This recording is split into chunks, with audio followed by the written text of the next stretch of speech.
আইটিতে জার্মানিতে যে পরিমাণ ডিমান্ড, যে পরিমাণ লোক বললে দরকার, যে পরিমাণ লোক অন্য কান্ট্রির থেকে আসতেছে, সেখানে আমাদের সংখ্যাটা খুবই নগণ্য। আমি যেখানেই জব করতে গিয়েছি, প্রথম যে জবটা করি সেখানে আমি একা বাংলাদেশি। জার্মানিতে জার্মান কোম্পানিতে গিয়ে আইটি ট্রেনিং করতে পারবেন না, সেটা আপনি অ্যাফোর্ড করতে পারবেন না। সেটা 2 দিনের কস্ট হয়ে যায় আপনার 1600, 1700, 1800 ইউরো। এখন একটা জার্মান কোম্পানিতে জব করতেছে, সেখানেও আমি একা বাংলাদেশ। তো এই সিচুয়েশন গুলোতে মানে অনেক সময় নিজেকেই প্রশ্ন করি যে আমি একা কেন।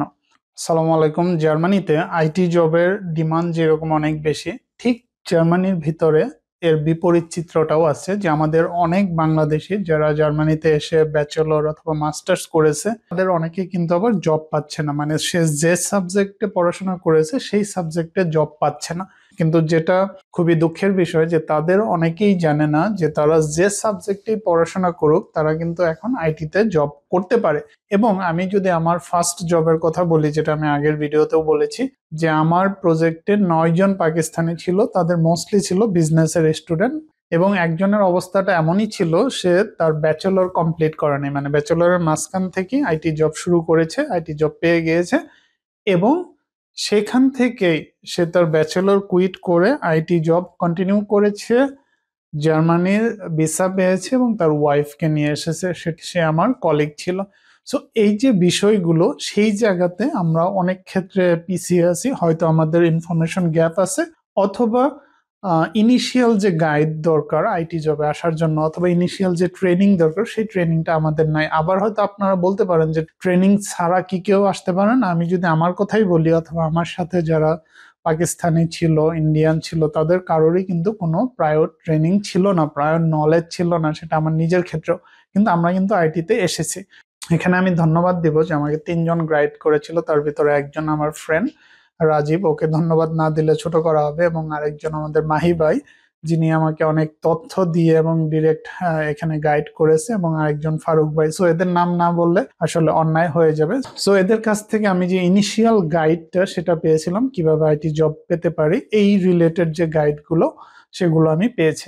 এখন আপনাদের যেটা বুঝতে হবে যে আপনি হয়তো বিজনেসের স্টুডেন্ট অথবা engineering student, electrical, mechanical, whatever, আপনি জার্মানিতে জব পাচ্ছেন না। এখানে যতদিন না আপনি একটা ফুল টাইম জব পাবেন, ততদিন কিন্তু এখানে সেটেল হতে পারবেন না, এবং আপনার লাইফটা একটা স্ট্রেসের ভিতরে পড়ে যাবে। তো সেক্ষেত্রে আপনি একটা আইটি ট্রেনিং নিয়ে রাখতে পারেন বিকল্প হিসাবে। যদি সামহাও আপনি আপনার রাইটটাকে কেরিয়ার বিল্ড আপ করতে না পারেন, সেক্ষেত্রে আপনি আইটিতে সুইচ করতে পারেন, কারণ ইজিলি এখানে ব্লু কার্ড স্যালারি পাওয়া যায়। 44,000 থেকে যদি আপনি 55 অথবা 60,000 পর্যন্ত স্যালারি পান, আপনার কিন্তু ইনিশিয়ালি জার্মানিতে ব্লু কার্ড পাওয়া অথবা জার্মানিতে টিকে যাওয়া কিন্তু আপনার জন্য সহজ হবে। আর আমি যে স্যালারির কথা বলতেছি, এটা মিউনিখের স্যালারি স্ট্যান্ডার্ড একটু বেশি অন্যান্য সিটির থেকে। সো এটাকে আবার সব সিটির সাথে কম্পেয়ার করা যাবে না, অন্য সিটিতে একটু কমে যেতে পারে। এখন জার্মানিতে এটা ম্যাটার করে না যে আপনি রিলেটেড সাবজেক্টে জব পাচ্ছেন কিনা, তাই বলে এমন না যে আপনি মাস্টার্স করেছেন আপনি রেস্টুরেন্টে জব করে ভিসা বাড়াবেন। এখন সেই 2012-13 সালের মতো নাই যে আপনাকে 100% রিলেটেড জব পেতে হবে, আদারওয়াইজ আপনার ভিসা এক্সটেন্ড হবে। এটা কনসেপ্টের বিষয়, এটা হলো আন্ডারস্ট্যান্ডিং এর বিষয়। আপনাকে প্রতিটা টপিক ভালোভাবে বুঝতে হবে এবং সেটাকে প্র্যাকটিক্যালি প্র্যাকটিস করতে হবে। তবে আমি যেটা আপনাদের পরামর্শ দিব, যেটা হলো যাদের আইটি প্রায়র নলেজ নেই, তারা অবশ্যই আইটি সাপোর্ট অথবা ডেস্কটপ সাপোর্ট এই পজিশনটা থেকে শুরু করবেন, কারণ এটা হলো একদম গ্রাউন্ড লেভেল, যেটা আপনার ফাউন্ডেশনটাকে স্ট্রং করে দিবে। তারপরে আপনি সেখান থেকে আইটি অ্যাডমিন হন, মাইক্রোসফট অ্যাডমিন হন, আইটি কনসালটেন্ট হন, আইটি সলিউশন আর্কিটেক্ট হন, আইটি ইনফ্রাস্ট্রাকচার হন, যে কোনো পজিশনে তখন আপনি ধীরে ধীরে আপ করতে পারবেন। এখন আমাকে বলতে পারেন আমি আপনাদের আইটি সাপোর্ট, ডেস্কটপ সাপোর্ট নিয়ে গাইড করতেছি। আমি কিন্তু ডেস্কটপ সাপোর্টে এখন আর জব করি না। ডেস্কটপ সাপোর্ট শেষ করে দিয়েছে, আইটি অ্যাডমিন শেষ করে দিয়েছে, এখন মাইক্রোসফটের সব প্রোডাক্টগুলো নিয়ে কাজ করি। সো এটাই হলো আপনার গ্রোথ। যেহেতু আমার নিজেরও প্রায়র আইটি নলেজ ছিল না, সো সেই কারণে আমি প্রেফার করব আপনি যে ট্র্যাকেরই হন না কেন, আপনি আইটি সাপোর্ট অথবা ডেস্কটপ সাপোর্ট দিয়ে জার্মানিতে শুরু করবেন, যেটার স্যালারি লেভেল যথেষ্ট ভালো, ইজিলি ভিসা পেয়ে যাবেন।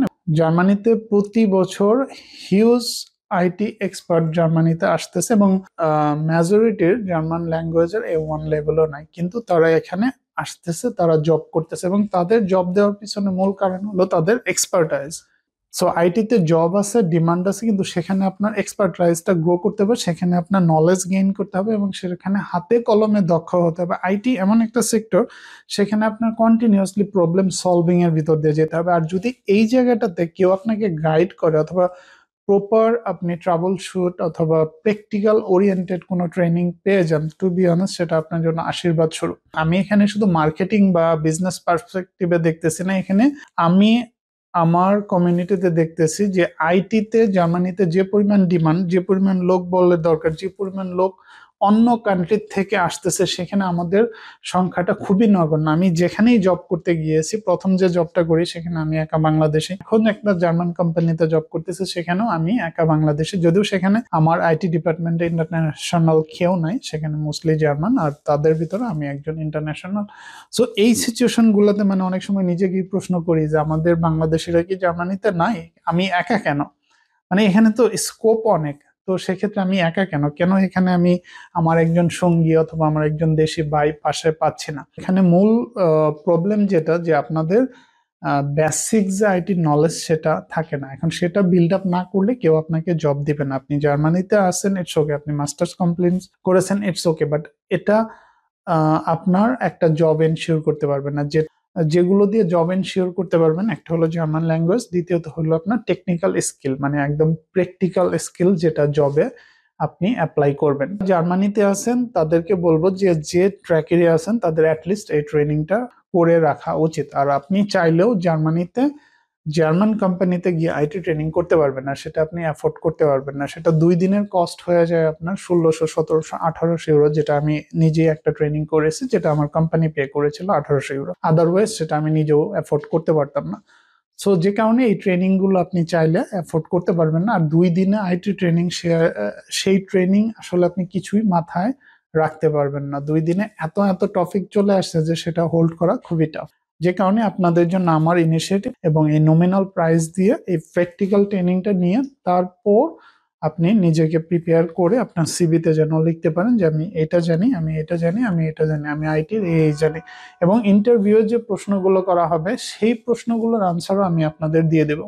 মানে আইটি জব ইন্টারভিউ যে প্রশ্নগুলো করা হয়, এখানে অনেক কমন প্রশ্ন আছে, যে প্রশ্নগুলো আপনি যদি তার মতো প্রিপারেশন নেন, আপনি অবশ্যই একটা আইটি জব ম্যানেজ করতে পারবেন। সেগুলোর যেটা বেশি ইম্পর্টেন্ট সেটা হলো আন্ডারস্ট্যান্ডিং। সেটা এমন না যে আপনি একটা ডেফিনেশন মুখস্থ করলেন আর ইন্টারভিউ যে আপনি ডেফিনেশন বলে আসলেন, সেটা না। আইটিটা হলো, যেটা আগেই বলেছি, কনসেপ্ট এবং আন্ডারস্ট্যান্ডিং এর বিষয়। যদি আপনি আন্ডারস্ট্যান্ড করতে পারেন, ধরতে পারেন, সেক্ষেত্রে আপনার জব পাওয়াটা সহজ হয়। পরবর্তীতে আমি আপনাদের জব ইন্টারভিউ যে প্রশ্নগুলো করা হয় এবং সেগুলোর উত্তর সহ কিভাবে আনসার দিবেন সবকিছু নিয়ে আপনাদের আমি আরেকটা সাপোর্ট দিব।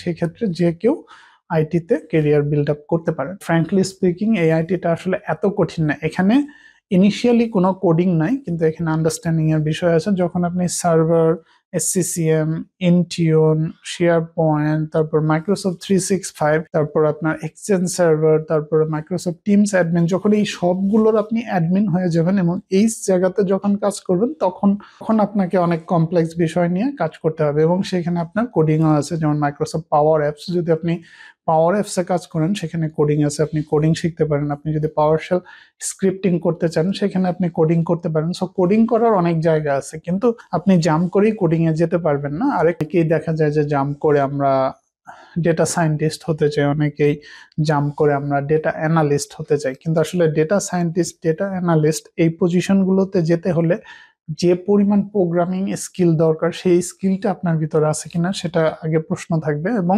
আমার মূলত এই ট্রেনিং এর উদ্দেশ্য হলো যে আপনাদের কে সাপোর্ট দেওয়া এবং হাতে কলমে আইটি শেখানো, সেই সাথে আমাদের কমিউনিটির গ্রোথটা বাড়ানো এবং কমিউনিটির লোকদেরকে আমাদের আইটি সেক্টরে নিয়ে আসা। আর যেটা আমি আগেই বলেছি, যাদের জার্মান ল্যাঙ্গুয়েজের দক্ষতা থাকবে এবং যারা আমার আইটি ট্রেনিং গুলো করবেন এবং করার পরে ভালো করবেন, সেখানেও আমাদের একটা এক্সাম নেওয়ার ইচ্ছা আছে।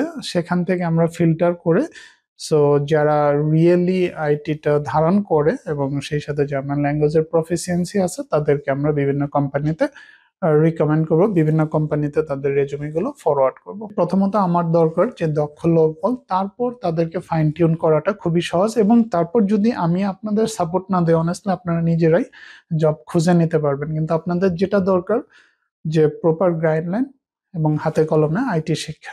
যারা জার্মানিতে জব পাচ্ছেন না, ফ্রাস্ট্রেশনের ভিতর দিয়ে যাচ্ছেন এবং এখানে অনেকগুলো আত্মহত্যার ঘটনাও ঘটেছে, তাদেরকে বলবো যে আপনাদের ফোকাসটা রাখেন কিভাবে টেকনিক্যাল স্কিল বাড়ানো যায় এবং কিভাবে জার্মান ল্যাঙ্গুয়েজ শেখা যায়। যদি এই দুইটার সমন্বয় করতে পারেন, জার্মান ল্যাঙ্গুয়েজ স্কিল এবং সেই সাথে টেকনিক্যাল স্কিল, তো জার্মানিতে কেউ আপনাকে আটকাতে পারবেন না। আপনি অবশ্যই জার্মানিতে সলিড ক্যারিয়ার পাবেন এবং হাই স্যালারির জব পাবেন। ভালো থাকবেন, ইনশাল্লাহ জার্মানিতে দেখা হবে। আসসালামু আলাইকুম।